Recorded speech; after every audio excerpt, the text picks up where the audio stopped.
Good evening, everybody, and welcome to Soul Feast. Boy, the months click by, don't they, Martha? It's crazy.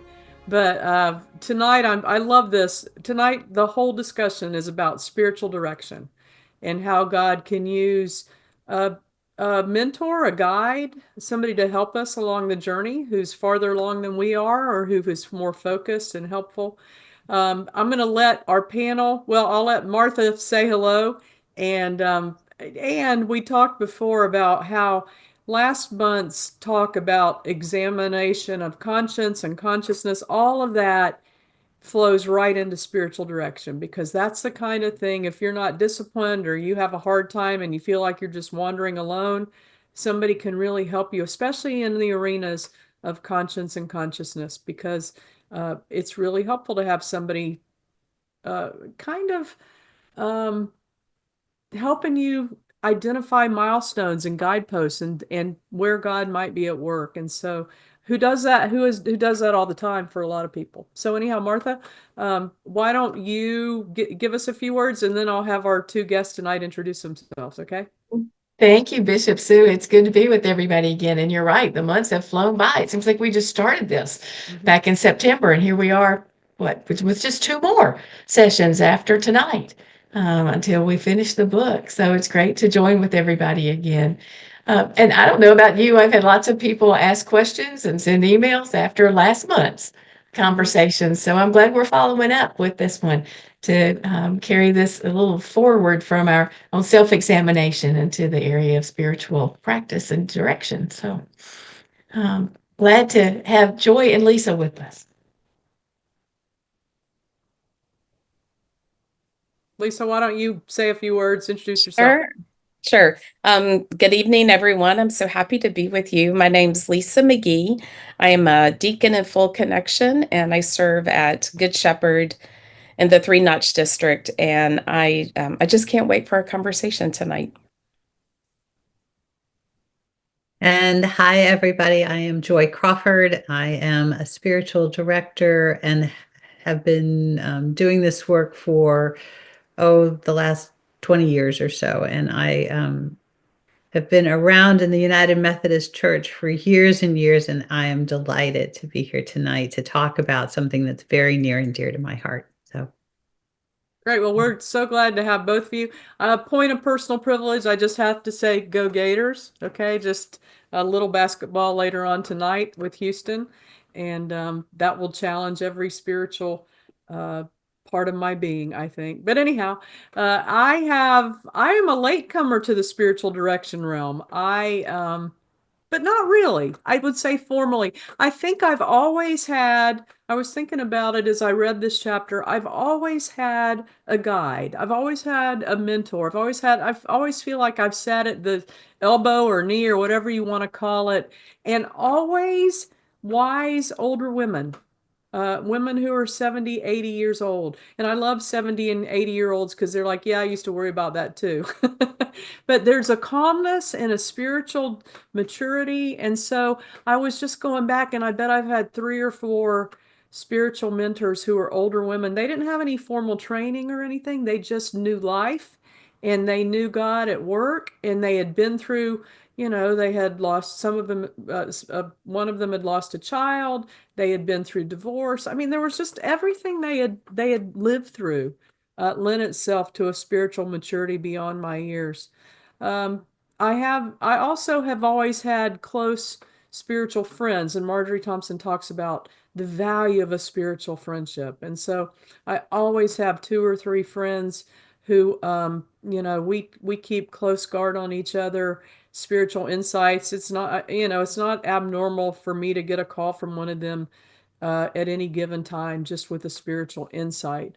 So I think I just think that there's such value in apprenticeship. And I was thinking about our whole candidacy process for ordination in the United Methodist Church and how you're never alone. You always have a mentor and you're encouraged to have counseling. And there's a value placed on having somebody walk the journey with you.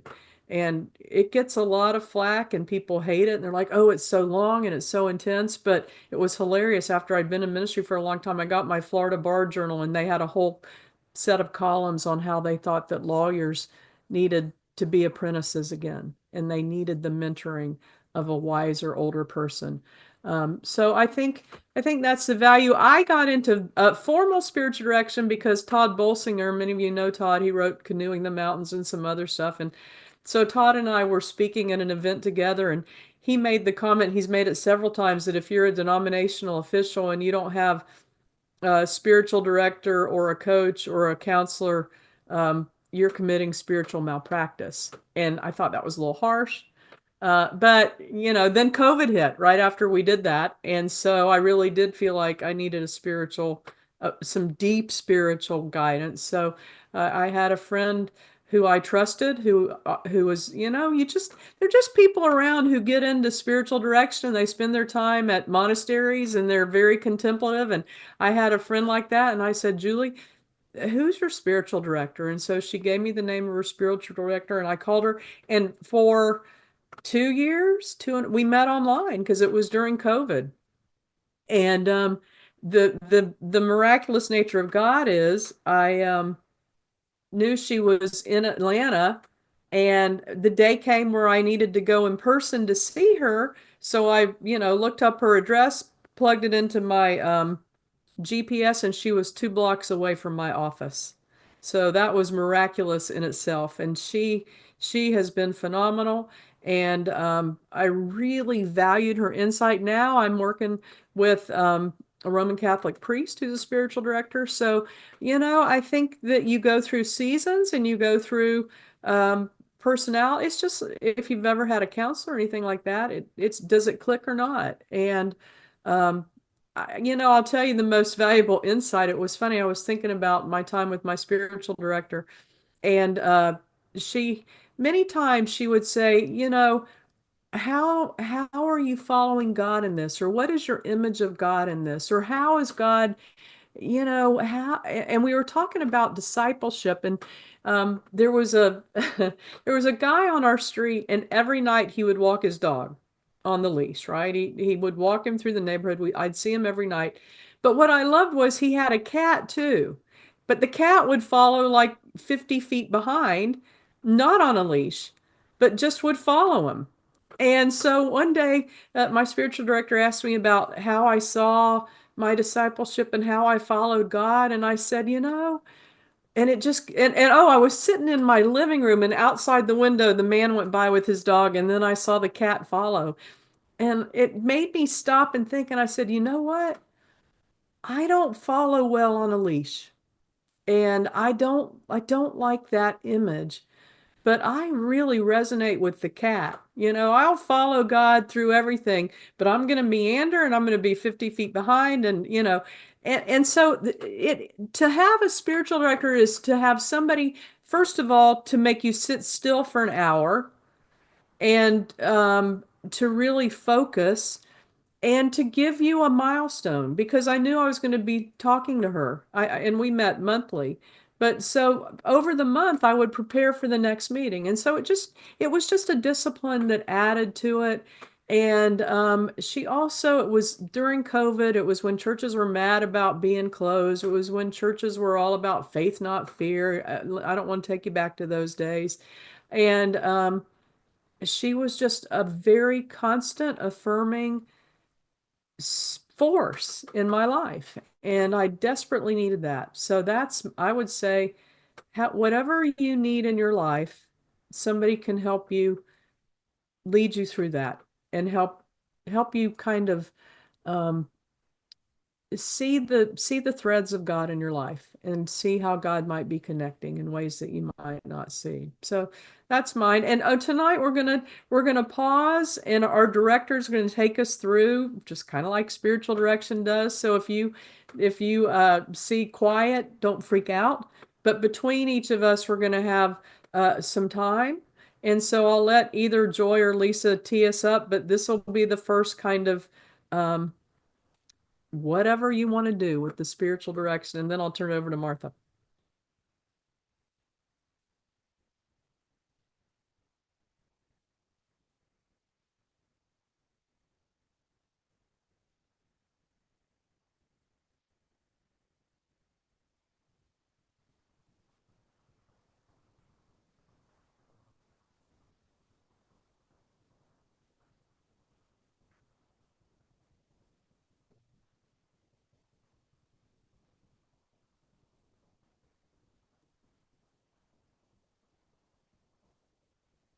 never feel like there's enough silence.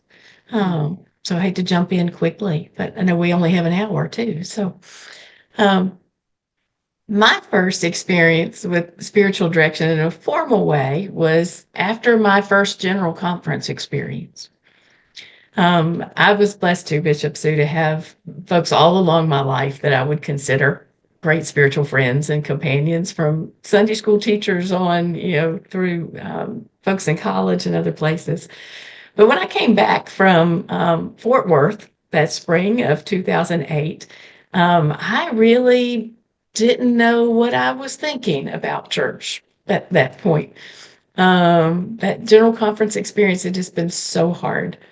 And within a couple of weeks, my mother's last living sibling, my mother was the youngest of nine, died. So we experienced that time of grief, especially for my mom, when the last sibling passed away, and she was the remaining one.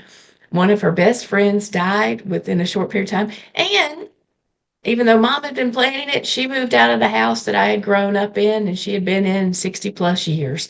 So within about a month, that May of 2008, all of those things happened. And I needed something. And I was been thinking this past week, I don't remember who I talked with who said, call Richmond Hill and ask if there is a spiritual director that you can work with. And so, um, whoever that is, if they're on the call, I'm extremely thankful for that. And I'm sorry I don't remember who shared that word of wisdom with me. Um, but I was connected with a lay woman from one of our now Mission Rivers churches who had been through the spiritual direction program at Richmond Hill.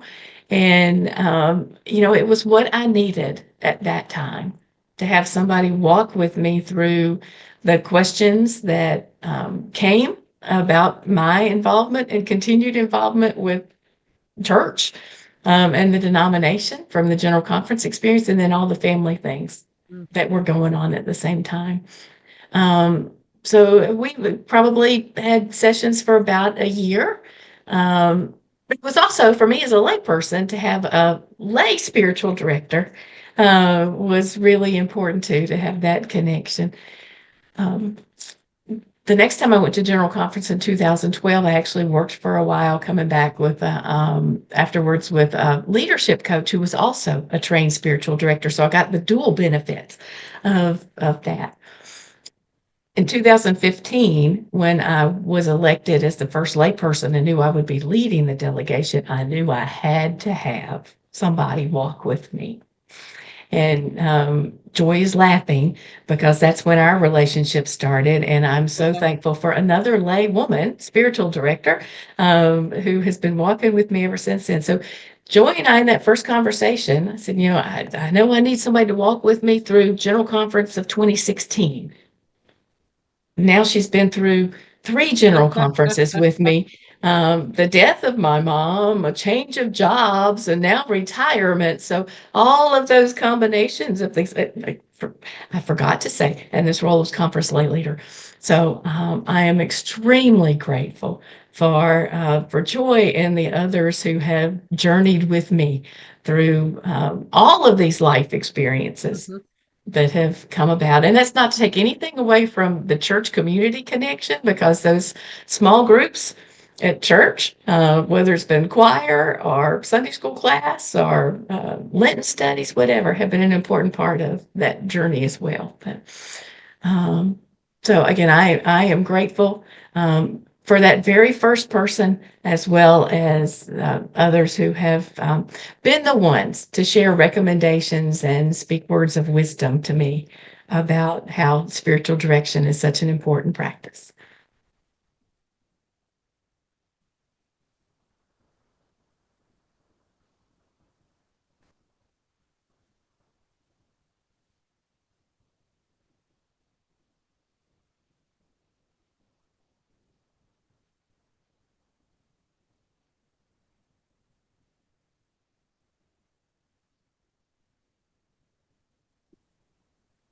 Well, I would love to follow up on that.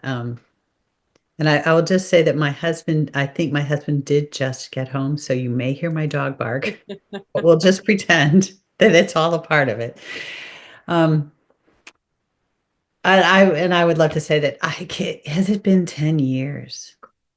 It has been 10 years so I would lift that up to say that, um,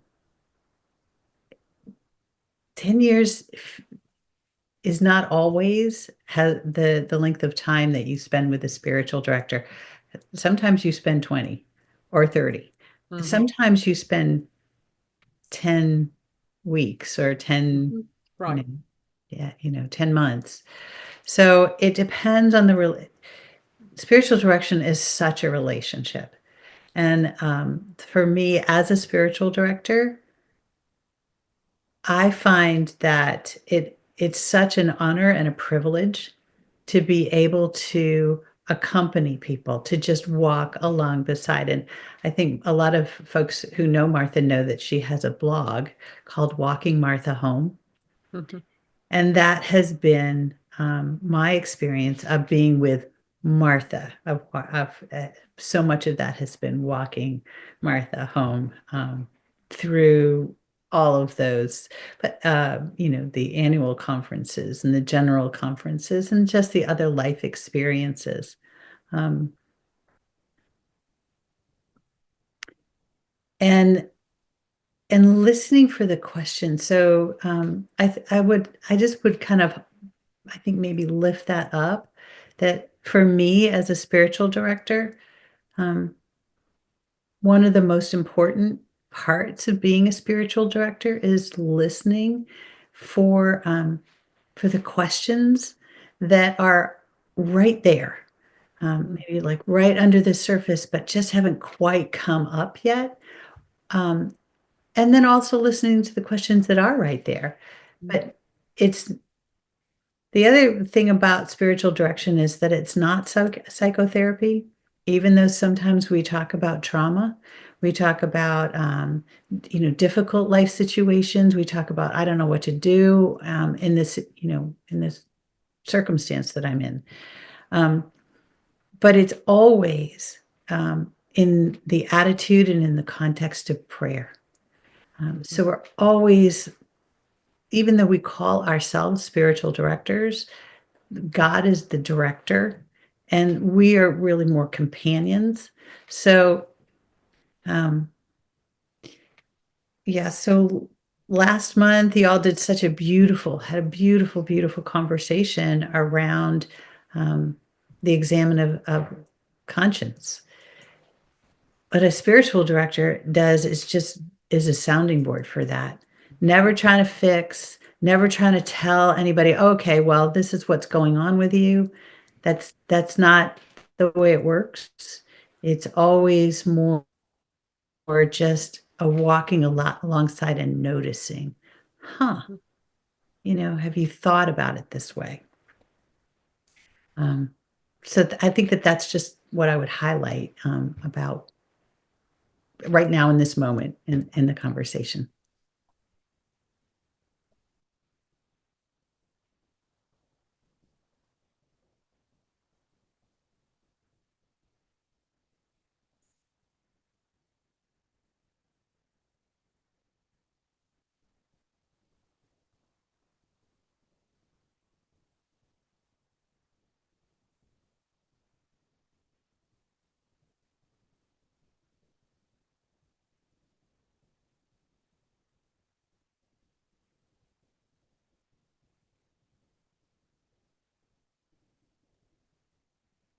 I love this theme that's developing about walking. And so, Bishop Sue, I too have a neighbor that has a dog on a leash, and about 50 feet away, a calico cat follows them all throughout the neighborhood. And I think that's a beautiful image of, our journey and relationship with God. So first, I need to apologize if I start coughing. The wonderful Richmond pollen is having its way with my voice. Um, so I had three teachers when I was in fourth, fifth, and sixth grade. I grew up in a small Southwest Virginia town, so I had the same teachers all 3 years. Hmm. They were women. They also happened to be members of my church. And these were women that I think were my first spiritual companions. They listened to me. I could ask faith questions, because they were members of my church. So I think they were the beginning of my tribe of people that have been on the journey. And over the years, over the years in my life, it's mainly been women that have journeyed with me, but there's a few men um, that I've been very close to. And so Martha mentioned Richmond Hill, which is a retreat center here in the Richmond area. And in 2003, I was in seminary, and I was discerning. I was asking a lot of questions of, one, why was I in seminary? And what could I do? And who did I think I was? All those questions. And so it was recommended that I contact Richmond Hill. And so I met with a spiritual director named Elizabeth. And oh my goodness, what a wise, sweet spirit who sat and just listened to me.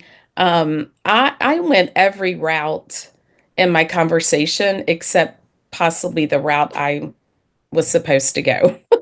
I avoided, I didn't answer the questions. I just meandered. But what I loved the most was the times of silence and the time when we could just sit together. I loved that she would open a session and she would light a candle and she would say, let's sit in silence. And when you're ready to break the silence, just say amen or a prayer. And I loved that I could sit there as long as I needed to sit. And it was a safe space. And, I was determined I was going to be a missionary and I was going to go to some far off land. And that wasn't what God was calling me to. Um, but the 2 years, I journeyed with her for 2 years. I gained clarity, and then since that time I've had unofficial spiritual directors, but I've had spiritual companions. Joy and I have had a great relationship, probably 15, maybe 20 years. It's been a long time. And I can remember sitting in her office one time, her on her sofa, and just pondering something. And we both have done that with each other over the years. So a lot of unofficial people that I could trust, people that I knew had my best interest at heart, people that I also knew that they were people of prayer and that no question was too small or the questions were not wrong. They were going to hang in there with me. So I did receive my training at Richmond Hill a few years later, and I loved Richmond Hill because of their focus on social justice. And I have found, and especially the last 2 or 3 years, that especially with young adults that I'm working with, there's a lot of questions about justice and God, and how are we to respond, and how can we respond in a contemplative way? So I meet with my spiritual director once a month, and again, a safe place where I know that I can bring everything that's bubbling up inside, and the threads will begin to pull out right when they're supposed to pull out. So definitely many life-changing relationships for me through spiritual direction. Tell us, and this was all new territory for me, but tell us, if we have folks interested in becoming certified as a spiritual director, the training involved. And I was just amazed. I was, first of all, amazed how many people around are spiritual directors and how many programs there are. Um, if you feel called to do that, why don't you tell us kind of, what your training looked like and kind of how has it evolved now and what are you observing in it? Good. Joy, do you want to start and then I'll follow after you. Sure.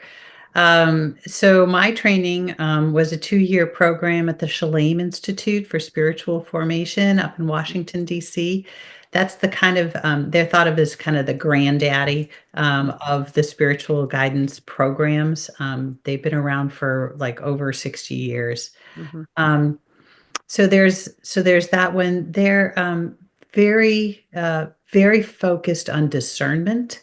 The directors, all of the different directors that there have been for Shalem, they've always just really emphasized discernment, discernment, discernment. This is all about listening for God's call, God's invitations in any situation, any story, any, you know, they would have asked, okay, so let's sit with that image of the dog and the cat and let's discern what's going on and what's Yeah, being said to you and what's being communicated to you and what God wants you to hear exactly. through that story. Mhm. So they are very, very focused on that, and there's a lot of very traditional Christian formation components to that. Um, the other one that is known in this area, kind of in this geographical area, that's known fairly well as the Hayden Institute down in Mhm. North Carolina. They've gone through a lot of changes over the years. They've kind of settled down into a pretty solid program now. That program is going to give you a little bit more of sort of a Jungian, if anybody knows about Carl Jung, and so the kind of the archetypes and the collective unconscious and dream work. So they kind of dive down into even what's known as shadow work. Kind of some of those things that are unconscious or subconscious Right. that we don't really we don't know, we don't even realize that we're operating because something's been going on in our past. I think Bishop Sue mentioned something about that last month, is that sometimes we don't even know why we do what we do. I mean, Paul didn't know. The Apostle Paul Exactly. didn't know why he did what he did. He could have used some, maybe he needed a little dream work, but Yeah, it's it helps there are more Christians now, right? right. So those are a couple of them, and then there are, as Christianity, from my perspective, is it becomes more and more complex every day, and that is because of the diversity of the church. It's just incredibly diverse now, and so the more diverse it becomes, the more complex it becomes, and therefore the more offerings there are out there. Um, so you can find spiritual directors who aren't even necessarily Christian spiritual directors. Um, so there's a very wide gamut, but I'll leave it there. Lisa, if you want to add. Sure. So I see in the chat that there's a question about what are the prerequisites to participate in the spiritual director program. And generally, it is filling out an application, sharing your faith story, sharing where you're seeing God or not. Mine involved an interview at Richmond Hill, and Richmond Hill is modeled after Shalem. So there's a lot of similar components there. I think all the people that started the program at Richmond Hill were trained at Shalem. And so really it's just, for me, I'm the type of person that people will come up to in a grocery store and tell their life story to. Um, and so when I look back over the course of my life, the number of times that I found myself sitting, listening to someone, and someone just wanted someone to listen and to help them, as I said, help them pull those threads out. If you're that type of person, then read this chapter closely because I think this is a great chapter. We're going to talk about um, a few other resources. Talk to some spiritual directors, find out what our training was like. So we met once a month over 2 years, and we had books to read. We had one or two small papers to write, but then we practiced. So we had a peer group um, every time we met, and we would check in with each other. And then the next day we would role play. And actually, we ended up having spiritual direction sessions with our peers. And that's how we learned. We found out we knew more than what we thought we did. And and so my program was clergy, but Richmond Hill also offers a laity program. So, and I had clergy from all different denominations and from Maryland and all parts of Virginia and North Carolina in my program, and I thoroughly enjoyed it. I have a couple. One thing, when I was in Atlanta, I really felt, I still feel a strong calling to do spiritual direction, and looked into programs and then realized, no, my day job takes way too much time and I probably shouldn't do that right now. But I did look at Columbia Presbyterian Seminary in Atlanta. And I don't know if what struck me about their application process, and I don't know if this is the norm, but one of their key requirement was that you had been in spiritual direction at least a year and could speak about that. So I would say if you're interested in spiritual direction, go and be sit at the feet of somebody and just watch the process and see how it's done. The other thing they emphasized, they had almost a clinical hours of spiritual direction to get the certificate. So I thought that was an interesting component too. Yeah, And go sorry. ahead. Go Well, ahead. I was going to say my program did the same. We had to offer at least two spiritual, like companion with two people over the course of a year. And I know there's going to be some resources on the website of spiritual directors. One program that Joy and I both are familiar with is Spiritual Directors International. And that's, put your zip code in and you can find spiritual directors near. So if it's, if you don't have a retreat center near you, there's probably a spiritual director somewhere around you. Great. And I My know, other Go ahead. Go ahead, I was Mark. going to say, I know, Lisa, for me, a lot of that was word of mouth too.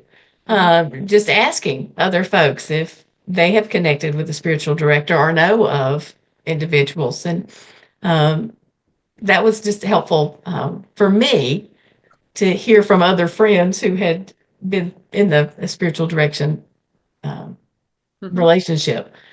And so sometimes that word of mouth recommendation is really important too. I think too, my observation is we United Methodists are latecomers to the party. Of contemplation, of deep, I think we've lost our first love. I think these spiritual practices, the means of grace, we have we have become more of a social club and more of a, show up on Sunday morning, but don't be transformed. And I think that's been the whole point of this. But I found that through my spiritual director and through my association with those folks, a whole new world opened to me of places I could go. My spiritual director was one of the advisors at the Greenbow House of Prayer in South Georgia, which is a phenomenal place. A lot of folks go to the Gethsemane where Thomas Merton was. One place I loved in Atlanta, in the middle of Buckhead, was a Roman Catholic place called the Ignatius House, and they would have silent weekends, and you could have spiritual direction, before and after a silent weekend. They had weekends just for stressed out people. And so you could go on a Friday and they would feed you a beautiful setting. They'd have spiritual directors around, and you could just kind of unplug and find your soul again. But I think that part of our resources, and I would love it if we could get all of our spiritual directors just to, a lot of people have found great. I know folks who have become Benedictine oblates, right? Folks who have followed a Jesuit path or an Ignatian path. But these are all ancient and very valuable formative experiences. So if you've never, I know Conyers, the monastery in Georgia, there are really valuable times I've had in monasteries, in prayer houses, in these kind of places, that if you need just to have a reboot of your soul, these are places to go. And it just whets your appetite for more because you see the beauty and the value and the joy of deep contemplation, silence, and being with folks who value that. So just a word for that, and y'all speak to that because you know far more about it than I do probably, but I know that's been a whole new arena of joy and preciousness that I didn't know existed. Bishop Sue, thank you for and Lisa both just kind of really lifting up silence and contemplation. There is nothing like being with a group of people practicing silence together. It's one of the most beautiful, freeing experiences. No one expects any conversation. You don't have to think of what it is you're going to say. Everyone just and sharing meals in a retreat center or format situation like that, sitting down and just eating. And it's not ignore you don't ignore each other. It's just a beautiful awareness of presence. It's very deep. So I really I really would just kind of echo what you're saying about finding a place to do retreats like that, and find the spiritual directors that are there as well, and then to just bring in the community aspect of it. There is such a thing as group spiritual direction. Uh, I know I have a group that, and it's usually facilitated by a spiritual director. Um, and those happen online. Usually not more than 4, maybe 5 people at the most, so that everybody has an opportunity to tell their story. And what happens in group spiritual direction is that spiritual direction happens for the person that's speaking, telling their story, asking their questions, and then the rest of the group has the opportunity to be spiritual directors for each other. So, and there's nothing more formative than doing both. So anybody who's ever taught Sunday school knows that they learn way more than they ever than probably their students do. That's the best way to learn. That's how I learned. That's my first really formative experiences in church was teaching Sunday school. So it's the same kind of dynamic where the people, if you're in a group spiritual direction, you learn how to hold space, not fix, suspend judgment, ask open, honest questions, all of the things a spiritual director does, and then have the opportunity to tell your own story. So that's another thing that can happen. It's another part of spiritual direction. Marjorie Thompson doesn't talk about it in this book, but we were talking about, or just before we came on, that it's Companions for the Journey, right? Companions in Companions of Christ. Christ. Yeah. Companions in Christ. That's it. Is another that Marjorie Thompson wrote. Mhm. So there, I would just kind of lift that up too, that's another spiritual direction experience that is available to people. Yeah, I can honestly say I've never grown closer to a group of people than the group that I went through Companions in Christ with. Mhm. It is a wonderful resource. I hope it's still in print. I mean, we It did. is. Is it? Mhm. Okay, good. Yes. And then she did one on grief, Mhm. the mourner's path, which I Mhm. did not do, but my mother-in-law has led several of those groups, and they have been tremendously. It's just to help, once again, how is God at work in grief? How is God speaking? You know, what are we learning as we journey together, and how Yeah. to help folks individually? So, you know, I think that you know, instead of like a girls' trip to a winery, do a girls' trip to a monastery, or take your covenant group and go somewhere. Do a field trip. Go to Gethsemane. Go somewhere. Mhm. I have some friends who just came back from a monastery in New York, and they can't quit talking about it. And I'm about over it, but you know, it was life changing, and I think that you know, we don't do enough of that, right? And I still remember John Ortberg in one of his sermons talked about going to a spiritual guru, and he said, "How do I become closer to God?" And he said, "To do that, you must single-handedly eliminate hurry from your life." And I have thought about that. Mhm. Oh, that it is hard to hear God when you are hurtling through time and space. And It is. that's an Indigo Girls song quote. Yes. Why do we hurdle ourselves through all of time and space? So Yeah. I think that that's a huge issue in our culture today. And let's face it, a lot of us don't want to be quiet enough to hear God, Right. right? We run from it. We don't want to be challenged or have to think or be deeper. And Mm. that's sad. A wise person said to me a very long time ago that the words listen and silent have the same letters. Interesting.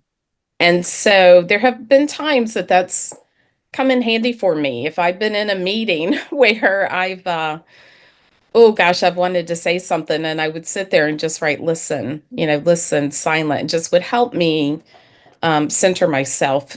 So one thing that I want to piggyback on what Joyce said, St. Francis Springs is in North Carolina, Stoneville, North Carolina, and I will share this information. There's south of Danville, Hmm. and I've been going there for about 10 years, once or twice a year. And I first went there, our the Western North Carolina Conference, some friends from there, they have a 5 day, they call it mostly silent. There's 1 hour where you're not silent because you're with your group, but it's called the Big Silence. And so it's a 23-hour silent retreat for 5 days. And I think there is just few things more powerful than sitting at a table with someone in silence while you're eating, and you're just so aware of each other's presence. And I think I think that's what God longs for us, to be just so aware of God's presence. And so it's in silence when we find that. And so there's a big silent retreat in July. I'm going to the one in January, and it's been, and I choose the one in January because it's after Advent, it's before Lent, and it's really my time to be away from the local church, to just kind of recenter myself for the coming year. So I will share that resource.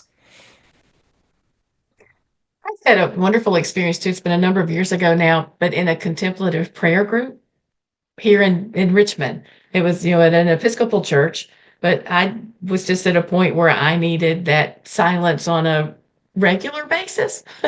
So that group met weekly, and there were folks from all the churches in the community. So while it was hosted by the Episcopal Church, it really was a group of diverse folks. And like you said, Lisa, that silence for me was needed more than just on a retreat type of event, which is powerful too. But I found those hourly contemplative prayer group sessions together just extremely powerful. I do want to go back to Joy's comment about group spiritual direction. There is group spiritual direction that's offered to clergy in our conference, and I know that that's on the website, and I think there's some open slots, and I know we're hoping to eventually do that for Dwayne is right on it. I see that he's lifting up some things. We're hoping to do something similar for laity, but this is and this actually came out of one of the webinars conversation, and a person was led to do that.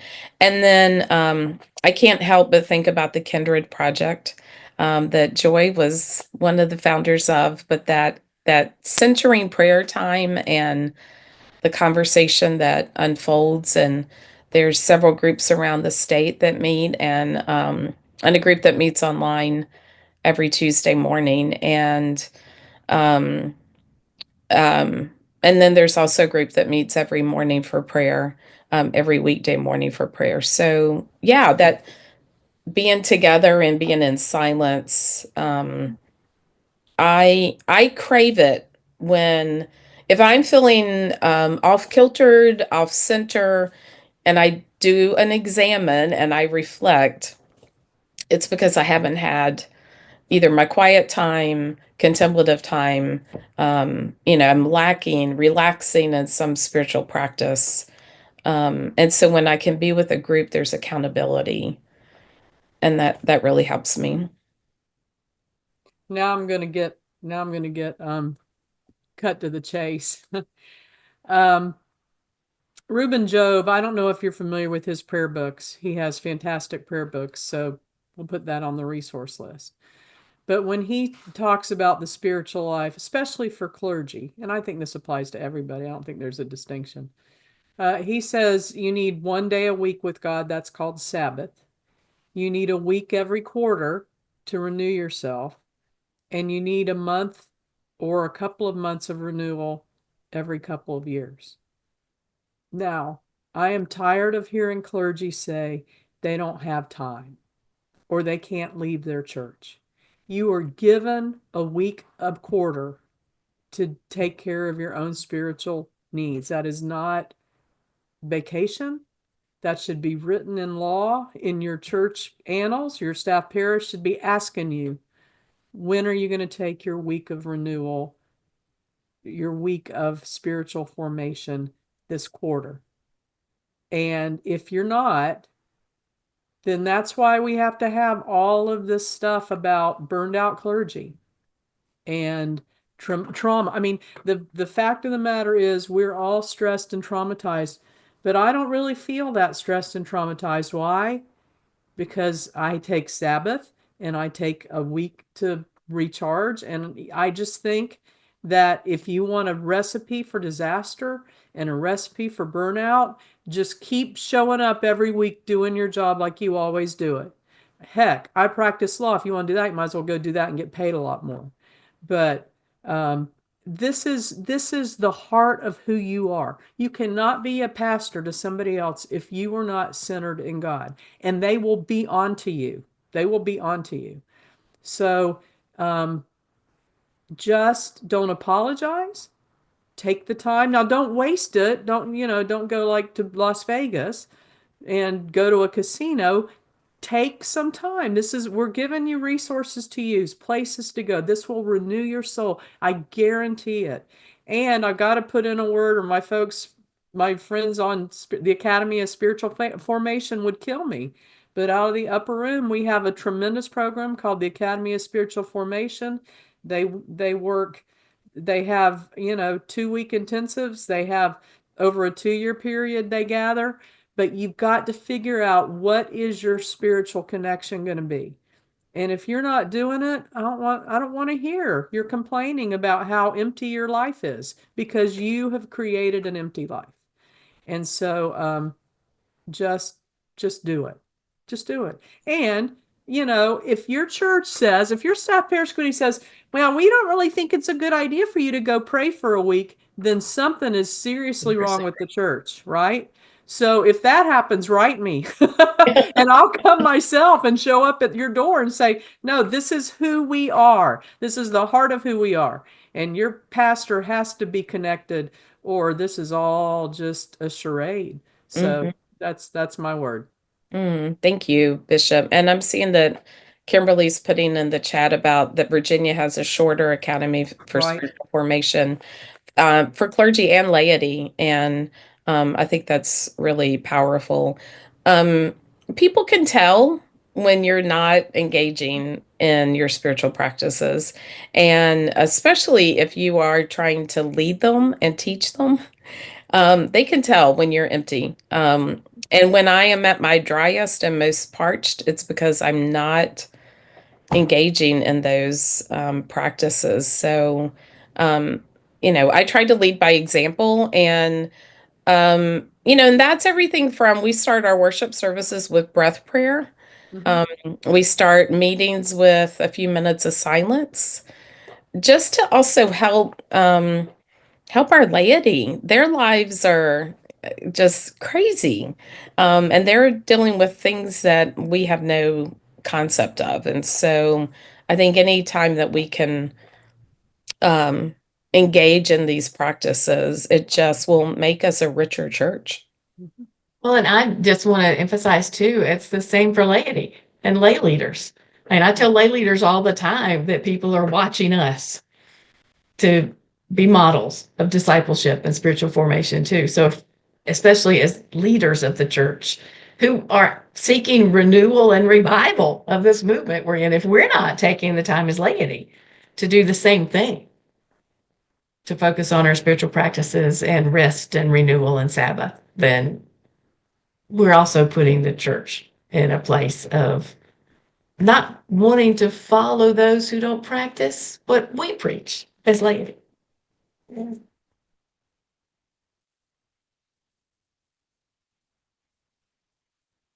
Well, if you're not modeling Sabbath, I guarantee your laity are not in anywhere in their life where it's being modeled. Yeah. If you're not, if you're not modeling deep spirituality and a commitment to this stuff, you're not going to get it anywhere else. And I'm crazy enough to think this is the most life-giving thing there is. That's why I'm in it. That's what, I think that um, we're kidding ourselves. And I was thinking there's a great quote, and I use it all the time. There's a Methodist bishop in 1908 said, "The sermon is the preacher up to date." And I thought about that a lot. But if you have a deep spiritual life, if you're praying, if you're connected to God, if you're pondering the scriptures before you pray it, you know far more.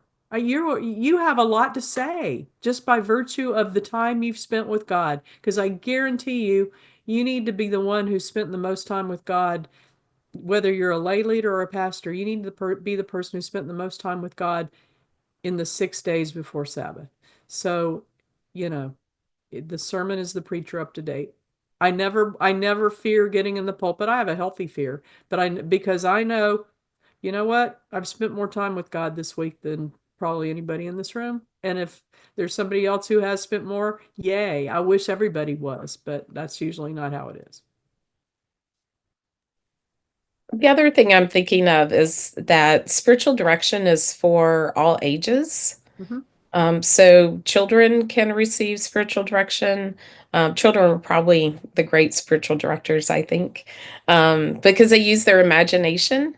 And that is one of the things I love to do with my spiritual director is engage in active imagination with text, with the scriptures, and then apply that to my own life. But I think children, youth, young adults, I work with a lot of young adults and they're discerning. Where is God calling me?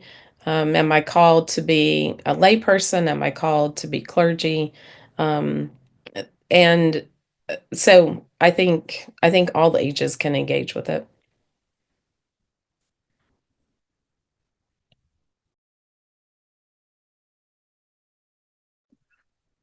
I've loved listening to everyone speak.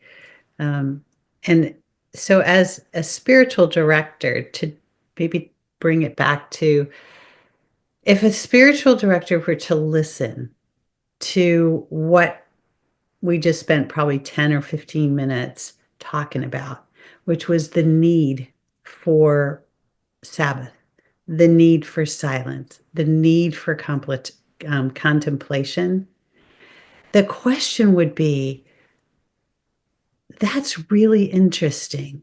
So what can we discern from the fact that that became such an important piece of this conversation Mm. tonight?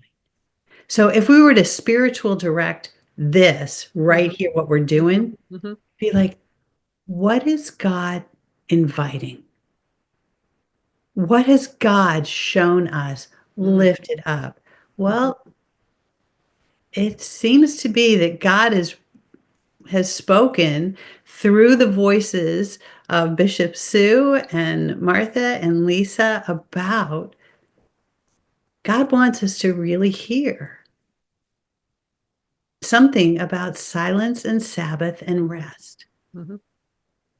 So I just would feel badly if we left tonight Right. without recognizing, okay, so let's discern. If we're going to spiritual direct this conversation, let's discern, what is God inviting us to, calling us to? So often it's what we long for. Mhm.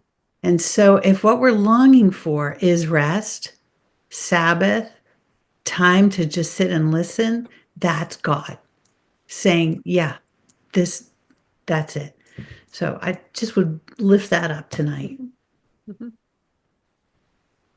And I marvel at the Holy Spirit. Yeah, every spiritual direction session I have, exactly what you just did. Why do you think that's on your mind? Why do you think this comes up time after time? Why do you think? And that is truly how the Holy Spirit works in us. And we're not even aware of it until somebody says, you realize, and we've all had that in friendships, right? You realize you brought this up 17 times in the last 3 days. Maybe we should talk about this, right? And that's what a spiritual director does, just listens for themes and refrains and questions. And, you know, we reveal ourselves all the time. It's just scary how often we aren't aware of what we're revealing. Right. I, That's and so true. And I think that goes back to what Joyce said at the beginning, that spiritual direction is not, it's not therapy. Mm-mm. So in therapy, our therapists do not reveal very much about themselves. There may be a little story here or there, but that's all. But in spiritual direction, so to take what Joy was offering just a step further, um, if she posed that question, each of us, if we were in group spiritual direction, we would say, yeah, I've noticed that I have a longing for this. Well, then Joy knows that she's not alone. Mhm. And I think for me, that is the beauty of spiritual direction or guide or companion. As Joyce said, I mean, God is the director.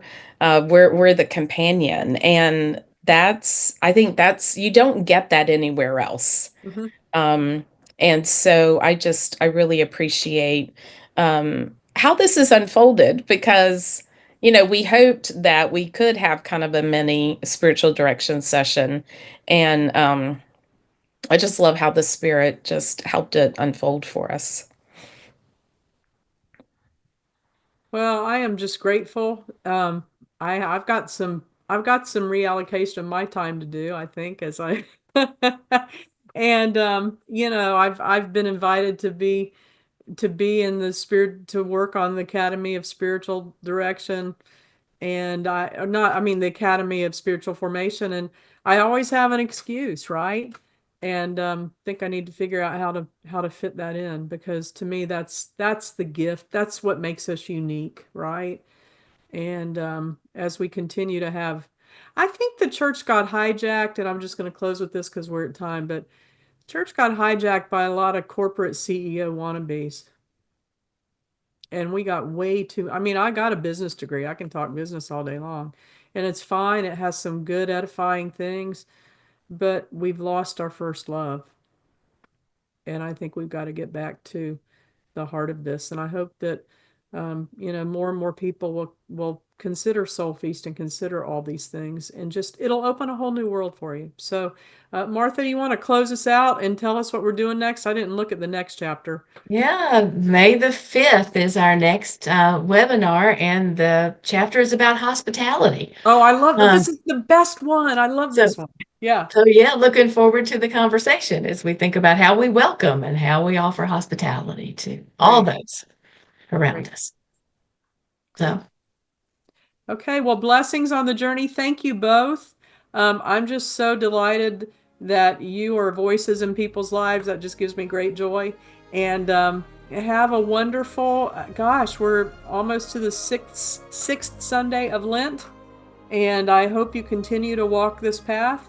And I wish you a blessed Lent, that you will continue these practices, and that we can gather to celebrate the joyous resurrection and the gift of the Holy Spirit at Pentecost that makes this all possible. So thank you all. Have a good night. And I have to say it, go Gators. Okay. Good night, everybody. Good night.